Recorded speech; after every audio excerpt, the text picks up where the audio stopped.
and change the world. So right now I want you to say to me, I love you. You are beautiful. And you can do anything. Hey beautiful people, I'm over here looking crusty, dusty, and rusty, but it's okay because my skin is popping. I wanted to give you all some quick context for this video because you guys, I found this footage. This is from July 2020. It is now November 2020. I found this footage, forgot all about it, and I still wanted to go ahead and upload it. So this is just a conversation between 3 of my classmates, just talking about their plans, different things surrounding like Black health, what their interests are. If you would love to hear from some more Black women in public health, please go ahead and watch this. We're hearing about their plans for public health, how they got into it, where their passion lies, just all that great stuff. So stay tuned. 1, 2, 3, start.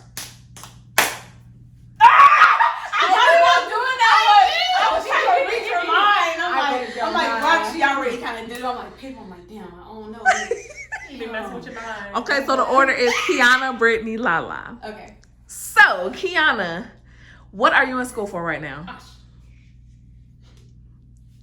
I'm in. Why'd that take so long? You know what you in school for? I am in school to obtain my master's in public health and health promotion and behavioral science with a certificate in maternal and child health. Okay, Brittany. And I'm in the MPH program, and we're kind of in the same program, health promotion, behavioral sciences. No certificate for me. Okay. Nothing. And I am in school for a lot of things. So Run us the list, sis. So the end goal is to become a pediatric clinical specialist. So I'll be the drug expert in pediatric department. I am getting my MPH also. And also I have a certificate in MCH. Okay. Yeah. You said what MCH meant, right? Yeah, maternal and child health. MCH. Okay, just make sure for the people that don't know. All right, where does your passion in public health stem from? From personal experience, I would say. I mean, when I was in high school, I got an STD, didn't know what it was, and I wanted to educate those who were in high school and the collegiate level so that what happened to me doesn't happen to them, and so that they're educated on sexual transmitted diseases, HIV, especially as a Black community who is more susceptible in getting those infections. Beautiful. That was a good answer. So, like, for me, I feel like with public health, it just kind of came out of nowhere because of my scholarship. And so I'm like, I had to be in at least 7 programs. So I'm like, okay, I don't really want to do education. Public health is broad because I was always in like health, like allied health in high school. And then like in undergrad, I had a major in health sciences, minor psychology, concentration public health. And I'm just like, it just kind of went that way. So it was just like, I was looking at careers and things that I probably would like to do. And health is always something I'm always like, you're always dealing with that every day, or you want to help educate someone on how to live a healthier life. So for me, I feel like it just kind of was due to certain circumstances, how you said it, whatever. But yeah, it just kind of came out of nowhere for me. So. For me, I know that I wanted to deal with the vulnerable population, and when I first volunteered at Children's Hospital in New Orleans, and I was dealing with kids, but then I was also dealing with their parents.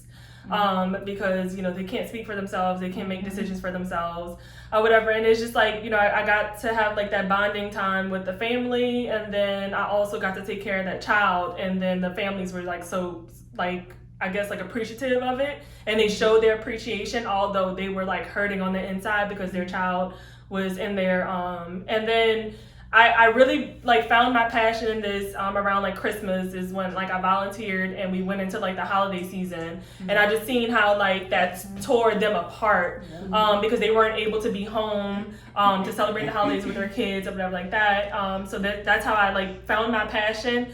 But then also on the drug side of like pharmacology, I was like interested in like how antibiotics work. Like I always had like an interest of like antibiotic resistance, and then like when is this antibiotic no longer going to work for society? Like, you know, and with kids being that vulnerable population, when you're talking about like drugs and like drug research and stuff like that, things are so different for them. Like they do not get the same drug as like, you know, general population or even adults or the elderly or something like that. So it was like very specified, and that's how I got into that arena, I guess. Yeah, I kind of feel like for me, stemming with like, I guess like working with kids, or at least coming from Chicago, as far as at-risk youth, that's something that I'm kind of like, between that and sexual health and, you know, nutrition in a sense, that's kind of like where my niche is in a sense. And then I'm also kind of feeling like I want to get more into like what they call it, like natural healing, like alternative medicine. Yes, I can definitely see that. And it's just like, I really want to get into that because like, even when it comes to like actually seeing a doctor, granted, you know, universal like medicine and stuff like that, it works, but you have to think about being a Black woman and you see all these like increasing cases of people dying just left and right, like at the same time I feel like the system is just not built for us in a sense, so turning to alternative medicine is, you know, that's something I'll look into. But as far as going to med school or whatever I need to do that, I'm just like I don't know, I'm kind of like scared. It's just like when students don't really want to go into STEM, but it's like, go out there and just, you know, do something different. You're gonna really like it. So I feel like that's kind of like me. I'm still learning. Clearly, I don't have it all together, but. And then it's like, to piggyback off of what she said, it's just like with my population that I want to work with, it's like catching it early. So if I can educate you early or whatever, even if it's alternative medicine, if I can educate you early, then you're setting like that, you know, tone for your future kids and stuff like that. Like, because what I found is like, our generation is so separated from our parents and stuff as far as like medicine and stuff, and just like nutrition and just diet and stuff like that. Lifestyle. Things are so different. So it's just like, you know, if I can catch that generation early enough to educate them, and then they can go on to educate others. So, and it's like, you know, you don't have that generational education that you, because, you know, you have that more of like a religious background, especially coming from Black families. You'll have that more of like, oh, I'm not going to tell you about this because that's not in the Bible. You know what I'm saying? Like, and I, from what you're saying, like holiday wise, like, when I got an STD, I was in the hospital for a month. I did not get out until the day before Thanksgiving. So the doctor was like, you're going to have to be here for Thanksgiving. Literally. So like the holidays, I know exactly what you're talking about, because I was that 14-year-old patient in the hospital. My mom had to sit there and lay there, and like I couldn't speak because I was throwing up so much. Like it was terrible. Like one of the worst things I've ever experienced in my entire life. 2 surgeries, because they had no idea what was wrong with me. Sepsis. I had ulcers in my stomach. Like, it was the worst experience ever. And it's like, if we can catch them young, they will never have to experience what we went through. It's a challenge with that, man. Because nowadays, like the generation coming, it's hard. It's hard, but I feel like it's hard, but it's worth it. So I ain't really read that much of this book, but this is just something good just to learn about the different chakras and kind of what they do for the body and potential crystals that you can use. They have like a whole bunch of different stuff in here. And then just another thing, because I have all these books, I'm not gonna lie, sometimes I don't read them all. I probably glance at them, but don't really read them. But my goddad gave me this book. So it's another book I have in my book bag, I think, and it's basically, to get off topic of this one, that one kind of talks about the structure, and you kind of mentioned about like how antibiotics works and stuff with the body, but this is more of like how the system and everything is structured around white people compared to the body makeup of, you know, people with melanin skin. And so, that book talks about that. This is more of a book that kind of is about natural healing. And so if you look in there, you're going to probably look at a certain condition or something. They're going to tell you like how to, you know, heal it or whatever. So they have herbs and stuff like that. Vitamins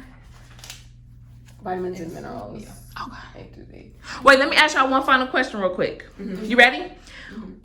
Money aside, what is your dream job? Sex educator. Okay.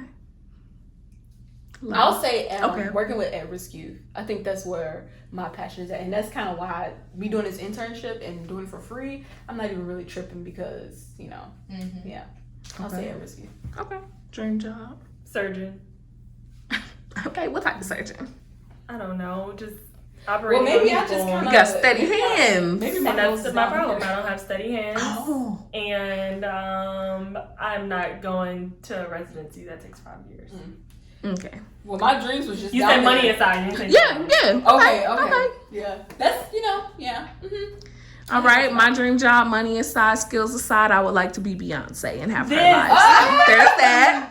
Yeah. If I Okay. have, girl, if I'm over Y'all here go ahead, telling get you. y'all, I've had to have my. I hope that you all like the video, and I hope that you choose to subscribe, leave a like, and a comment down below. Those are some of my amazing classmates, just hearing from them on a more serious note, because I know you always see them in like vlogs, but not so much of sit down. So let me know if you want to hear from any more of them and what you'd like to see. Bye.